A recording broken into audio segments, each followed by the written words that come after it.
All right, good morning. I'd like to get on a little early and make sure we're set up properly here. Now the sound may not be of the best quality, but I'm trying to balance out the video quality with the sound quality, and eventually we'll get it all dialed in. So another Tuesday in paradise. Humid as hell here today. So set through my first, what do we call it, a hurricane? Yeah, hurricane last week. So that was cool. So give me just 1 second. Come on. There we go. All right. So the 3 accountabilities of your front desk, and I want to go back and rehash because we started this conversation last week. Wasn't really thinking of last week when I thought about this week, but just reviewed a little bit of it. If we look at the dual role of your front desk, right? So this is why we got to get away from this front desk term, or understand that front desk is a really large catch-all term that basically it's like providers, right? We can now have all different types of providers. So this front desk serves a sales role and a admin back office role, right? The admin role is more the role, could be even the role of customer facing, right? So helping people that come in and out of the office, helping people with copays, helping people get scheduled, but yet they also serve this other role, to serve all that insurance work, all the paperwork that we know is involved with running a physio business at times. So that would be the admin half. The other half of this front desk role is that sales role that I talked about at length last week. And if you didn't watch it, I'd highly recommend you go back and watch it. And really, because understanding what we're going to talk about today is you grasping and understanding the dual role of that front desk, a salesperson and admin person. Now, when I say dual role of the front desk, I'm not saying the same person. I'm saying that term front desk actually is 2 separate roles. That would be the better way to say it. A salesperson and an admin person. Customer facing, customer service, I hate that word. A customer facing person, right? The salesperson grows your company. The salesperson is the entry point to your business. The salesperson is the person that drives more of your business metrics than probably the providers. Sit on that for a moment. And I know that's going to blow your mind, and I know, remember, I'm a physio at 25 years. The physio has a role to play in the company, and in the typical physio practice everywhere in the States is we put it all on the provider to be everything to everybody. So the success is on the provider and the failures are on the providers. And I say not true. The success is on the team. The failures is on the team, right? So when someone engages with your business, wants to do business with you to solve a problem they have, and they arrive and they pay and they stay and they tell other people about you, that was a team win. That is a team effort. That wasn't a provider win. My favorite analogy, and I hate it, is seeing the pictures posted everywhere of a patient with their provider on graduation day, ringing the bell with their certificate, with their gift. And I'm like, where the fuck is the rest of the team, right? Where is the rest of the team? Where is the front desk person who fills the sales role in that picture? They actually are the reason that person got on the schedule, right? Then where is the admin team who made sure the authorizations, the paperwork, the billing, and everything else was in place? Where are the assistants or aides if you have them? They all played a role. So again, I want you to think of the message you're conveying to the world, to the public, to other providers, to other patients, right? Winning is a team effort, losing is a team effort. And I'm not trying to go this sport analogy route, yet it just kind of happens, and we know that better. But healthcare is rarely seen as a team sport, and yet it is. Again, the number of secret callers I do where people do not schedule me per their own decision, I make it very easy. I never say, no, I don't want to get scheduled. I allow them to tell me we can't schedule you right now, right? That happens about 40% of the calls I make. Think about that for a second. That is without knowing my price. That is without knowing my expert. That is without me knowing why I should choose you. I'm not scheduled at all. 40% of the time. That should freak the fuck out of everybody. And it doesn't matter, let's set this context, payer model, in-network, out-of-network, cash PT. Because most of the time, at that point, nobody's, or actually, they're basing it on my insurance without asking me how I wanted to pay. We can get into that discussion on a different day. So your front desk, and then 40% of the time I'm not scheduled, then I throw it back out. My first follow-up with the practice, because I use a different name, is, do you know so-and-so called to schedule? So if you're not even tracking the calls, then you can't begin to value the role of this salesperson on the team. If someone calls to schedule and your front desk does not schedule them, do you know A, that person called? Do you know B, why they didn't schedule? And C, do you have a process in place to address that if it needs to be addressed, or say, fine, right? Just got off the phone this morning for about an hour with a provider growing his business. And we had this whole discussion around the only thing that matters is the process. You cannot, this is what frustrates the hell out of me. You cannot determine the outcome. Think about that for a second. We tell that to our patients all the time. If you do this, you will get this result. I can't determine that for you. So why do we not do that with the rest of our team when managing people, when managing these processes? So I give my front desk a process and say 100% of the time what you're accountable for, number one, is following the process. Because what I'm going to tell you today, these 3 accountabilities mean 0 if the process is not followed. That means I went through, and just for my example, people can have different processes. My 10-point checklist. Did you go through the 10-point checklist? Yes. Can you answer the 5 questions that must be answered after every new patient call? Yes. Did they schedule? No. Okay. Why not? They tell me. Okay. Are they on your follow-up list? Yeah. Cool. All right. Right. You know, I go to the front desk. I debrief with them on a Tuesday. Tell me about the last week's worth of calls. How many calls did you get? How many people scheduled? How many people didn't? Why? Here's the other question. Why did people schedule? And why didn't they schedule? Right? So I was going through this example. If we got 10 calls last week and 3 scheduled and 7 didn't, 99% of the practice owners say, I need more marketing. I'm like, okay, did you follow the process? Yes or no? Did you, right? Were you able to answer the 5 questions with everybody, right? Yeah. Okay, cool. So tell me about the 3 people that scheduled. Why'd they schedule? Okay, why will they arrive? And then tell me why the 7 didn't, right? And we go through that. And if you followed the process, I say, great, nice work. That's it. Everybody else is yelling at them for not scheduling the 7. We need more new patients. We need more new patients. I'm like, you got new patients right there. They're either the right fit or they're not. So, until we understand this process, until we understand this dual role of the front desk, until we understand where this phase 2 of your patient life cycle fits in feeding information to phase 1 and phase 3, then we really can't start to grasp the enormity, I love that word, of the front desk sales role. When we grasp all those, we will forever go to bed angry that we didn't grasp it earlier.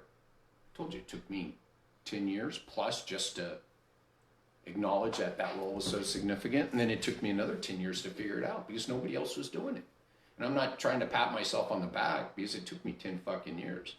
Wouldn't pat anybody on the back for taking 10 years to figure something out. Yet, nobody else could help me with it. Nobody else was a solution. Not only was nobody else a solution, within physio, I should say, is they told me it didn't matter. The front desk doesn't matter. They're non-revenue generating. They're paper pushers. It doesn't matter, right? They're there to answer the phone and do paperwork. I'm like, oh boy, have you got this fucked up. Yeah, I get passionate when I talk about the front desk and CF words.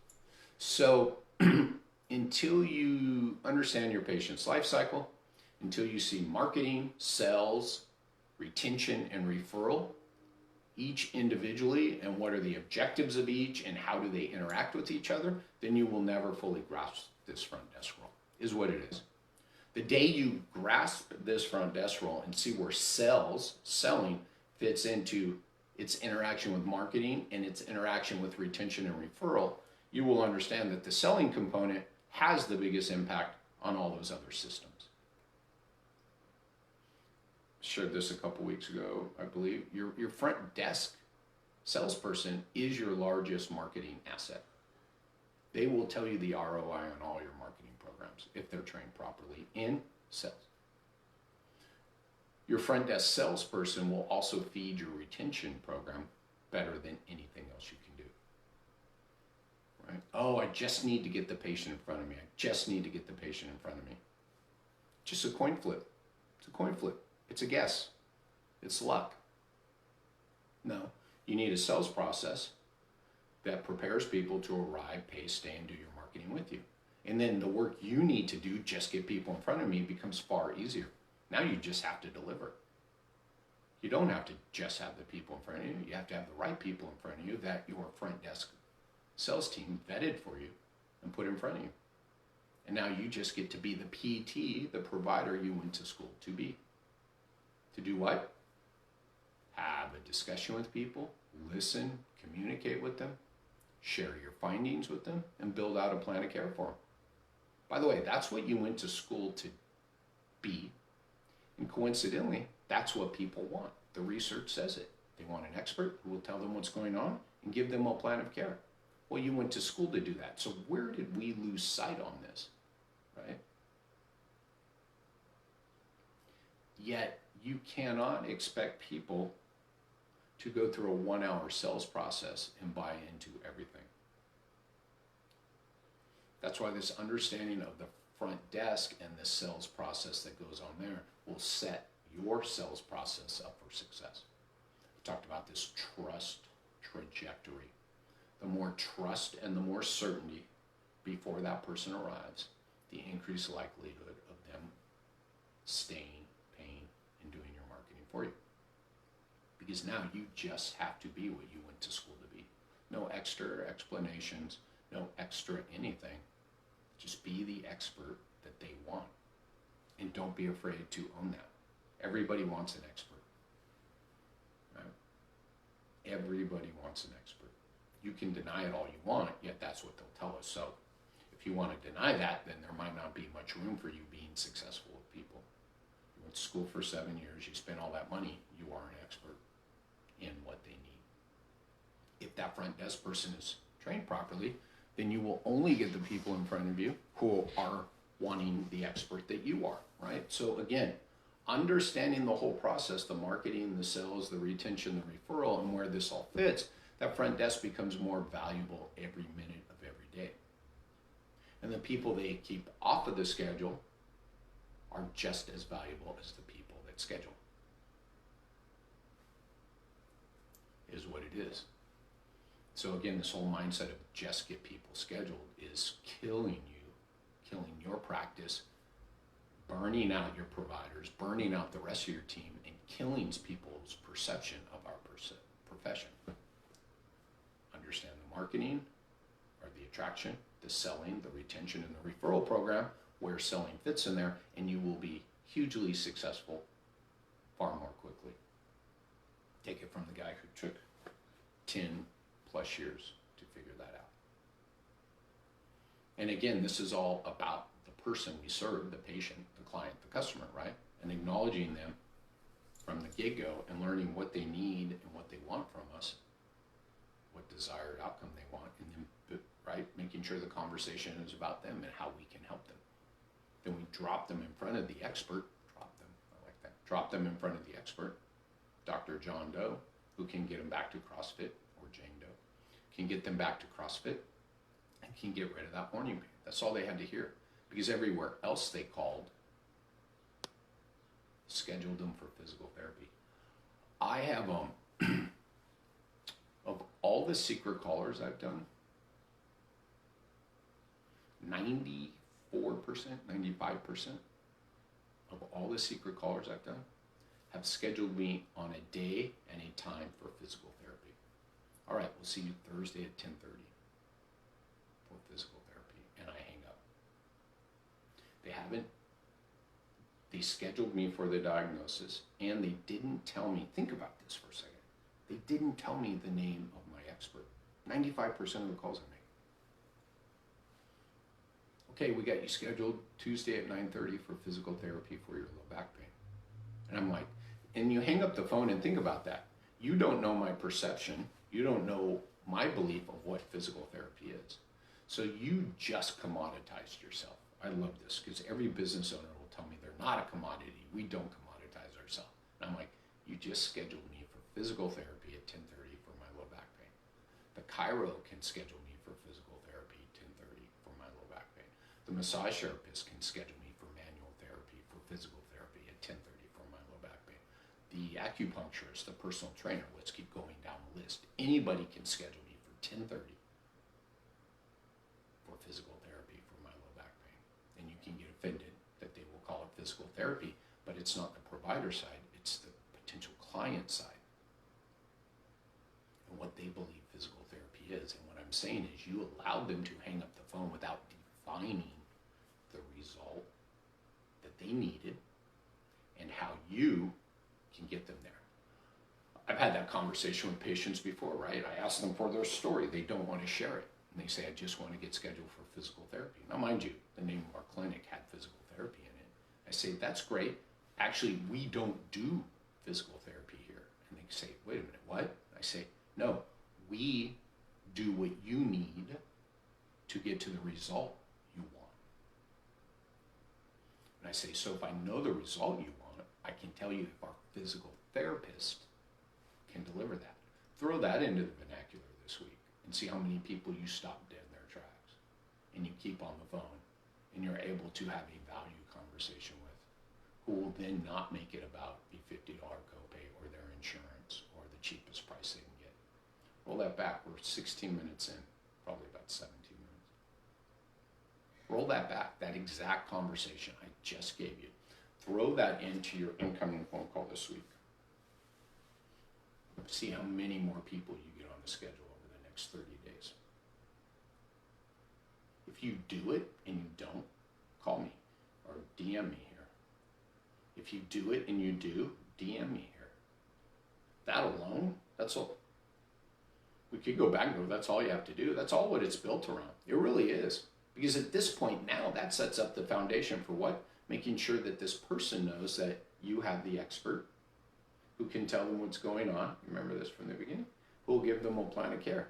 This stuff just snowballs. The conversation I had this morning, a lot of questions were asked, and I kept going, can we move that upstream? Because I can answer that question way better if we make sure they know all this stuff before they arrive. And then Dr. Jane Doe walks out to greet them in the waiting area after they were set up as the expert, to not get rid of their low back pain, but to get them back to CrossFit and get rid of that morning pain. They're buying into the fucking plan of care the second they meet their expert.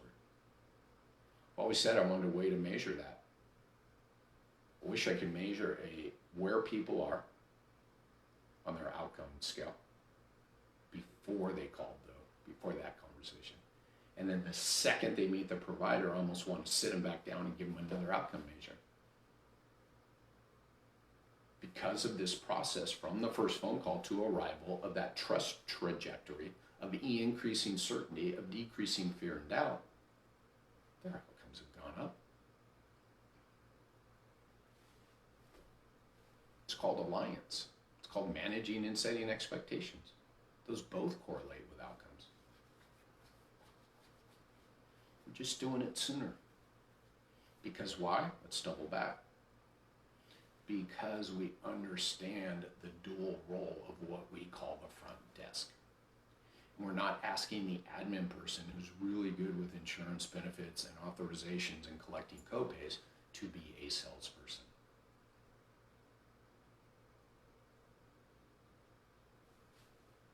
That's it. That's it. Welcome to my TED Talk. We're not asking the person who's good at the paperwork and collecting copays and getting authorizations and tracking down Medicare plans of care. We're not asking them to be our front desk salesperson. That's where your success comes from. Because why? Because you understand the dual role and you've hired a salesperson. Thank you for coming to my TED Talk. And that was 20 minutes. Hey, that's kind of cool and awkward and everything. I didn't have that planned. So let me tell you what the 3 accountabilities are for that front desk salesperson. There's only 3. Now, mind you, there are metrics you're going to track related to the front desk salesperson, but their accountability at the end of the day is arrival rate, right? First visit arrival rate, that's called conversion rate. The number of leads that they manage that end up arriving, conversion rate, arrival, first visit arrival rate, either one. That is math. That is dividing the total number of arrivals, not scheduled. Scheduled never paid your bills. The total number of arrivals by total number of leads. And again, in any one month, they could fluctuate, but over time, right, we're going to see those things balance up. The next thing is cancels. And you can define cancels how you want. I define cancel as someone who's not scheduled according to their plan of care. And then reschedule. That's it. Right? That is their accountability. Now, I'm going to loop in, again, some other metrics in there. But that is their accountability. And tell me, if you have a person on your team that's all they're held accountable for, you must have a person on your team. Because that person I just described for the last 20 minutes, that's all they need to do. They get people on the schedule, not scheduled, who will arrive, check, pay, stay, and do your marketing with you, right? So that all that mindset means they're setting the provider up for success. So I get people to arrive who are set up for success with their expert, right? Think back to what we just talked about. Then I get people to arrive who are set up with their expert who will buy into their plan of care and therefore cancel less. Therefore, will see the value of rescheduling according to their plan of care. That's it. Those are the 3 accountabilities. Conversion rate, cancel rate, reschedule rate. And that cancel rate, reschedule rate kind of overlap, but it's 3. That's it. Right? And you've got a list, I love because nobody is incentivizing their front desk. I won't say for those things because they are, but when I ask them why they're incentivizing their front desk for those 2-3 things, they never tie it to business success. So let's back it up. Remember, the ultimate business goal is a completed plan of care. Well, someone needs to arrive. They need to pay, they need to stay, and they need to be happy at the end. That's a completed plan of care. Well, your front desk just started that snowball rolling. So the reason, here's the kicker, and here's the take home for anybody who checks out after they got the 3. The reason those are the accountabilities, because they feed into the greater goal of a completed plan of care. Arrivals, cancels, and reschedules, right? Again, people are bonusing their provider side for visits. Visits is a fucking waste of time. Visits is a empty game. It is a metric that does not equate to that stuff. Because I'll tell you why. You are bonusing your providers for keeping their schedule full. And I love this analogy. So whether your provider saw 100 people this month, 100 new patients this month or 100 visits, they still get their bonus, right? So right, I say complete a plan of care. If your providers are having to see 20, 30, right, new patients a month, that's because their drop-off rate's high. Drop-off's the anti-completed plan of care. So I'm not going to bonus team members for visits because it doesn't feed into the greater business goal of a completed plan of care. So your front desk sales team accountabilities feed into the greater business and patient goal of the completed plan of care. Visits do not. So there we are. We're about 25 minutes in, and I think we're good here. So I really want you guys, you go back over the last 3, 5, 2, 3, 4 months, so about the last 10 videos, and we're really dialing in on this front desk sales role. Because this is the kicker. This is, I put it in there, you're out of time. You're out of options. You needed to do this before COVID, and then COVID just brought it to the top. People need to be managed in the manner that they should have been managed pre-COVID. We need to listen, we need to acknowledge, we need to allow them to tell their story, we need to increase certainty, we need to decrease uncertainty, we need to manage all fear, doubt. Putting on your website that you're following CDC guidelines does not decrease fear, doubt, and uncertainty. It checks one box. I've said this before. All your clients brought fear, doubt, and uncertainty pre-COVID. And now they're bringing more, and they've been reprioritized. So putting that you're cleaning up in between people checks one box. It doesn't do anything to answer all the other things around their expert who will tell them what's going on, who will give them a map, a course, a plan of care towards their desired outcome. Okay, so don't confuse those. And that's why you should have been doing this pre-COVID, and now you have no choice. This is why I say you're out of options. Because you're putting on your website all about the CDC guidelines. I'm like, that's cool, but what are you doing to deliver the stuff you should have been delivering before? And if you're thinking that way now with COVID, you need to just shift that thinking to all their other fear, doubts, and uncertainties that they already have. And how are we going to manage that? And by the way, this does not make for longer phone calls. I'm learning this every single day, right? I do secret callers. I listen to recorded calls. The people who get this are efficient.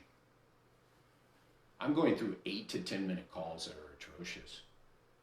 So the business owners or people or front desk people are claiming these are going to be long phone calls. The phone calls are already long, and these suck. Because it's not, you get to the end of an 8-minute phone call and I go, why will they arrive? You gave them an appointment a Thursday at 10:30 for physical therapy for their low back pain, and you assured them that you would have their benefits checked. Those 4 things can be done anywhere at any time. It's just a total commodity. It was a transaction, totally transactional. Here, Mr. or Mrs. Provider, do your magic in 1 hour. And that's a 10-minute phone call. Get their desired outcomes. Make sure they understand that you have the expert who can tell them what's going on, who can give them a plan of care. We're not making any promises we can't deliver on. They want an expert. We've got a physical therapist provider for you, provider, chiro. I don't care who your office is. I really don't. And by the way, as a side note, now that I said that, for providers who hate other providers, you hate the other providers because they manage your patients better in doing this, and that's why people choose them. Okay, so good stuff today. There's really good, ties in really well with last week. Again, at that one point, said what you need to say to that patient. That's where it all flows from. That's the key that unlocks the conversation. That was a conversation I had this morning with another PT. We've got to unlock the conversation. Do you take my insurance? We've got to be able to manage that. Can you schedule me for low back pain? We've got to be able to manage that and move them through. There is the key to unlock the conversation at the beginning so you can maintain control, so you can make the conversation goes where it wants, so you can deliver everything the patient wants and needs and have them understand that you are the right fit in an efficient phone call. All right? Step number 1, understand that there is a front desk sales role that must be filled, that must be met, that you must have someone that's accountable for those 3 things I told you.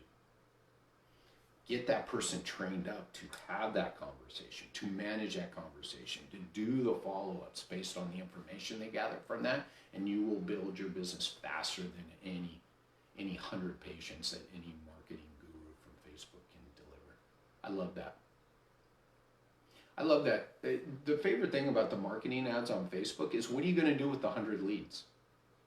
If you don't have your sales process dialed in, there's absolutely no reason whatsoever to invest in marketing.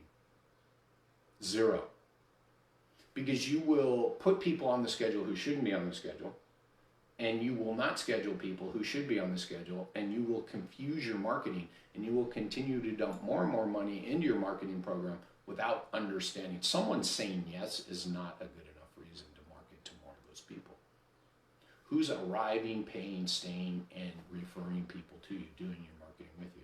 And until you get a big enough base, you don't know where to spend your money.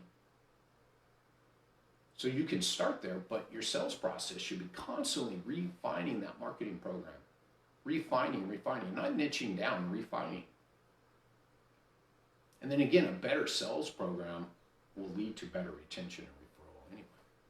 Okay, cool. Happy Tuesday. Again, go back, I think it was about the 16-minute mark. Listen to that conversation that unlocks that brain of that person on the other end, that allows you to have a conversation with them about how you can help them and deliver what their wants are. Okay, cool. Happy Tuesday. Time to kill this thing.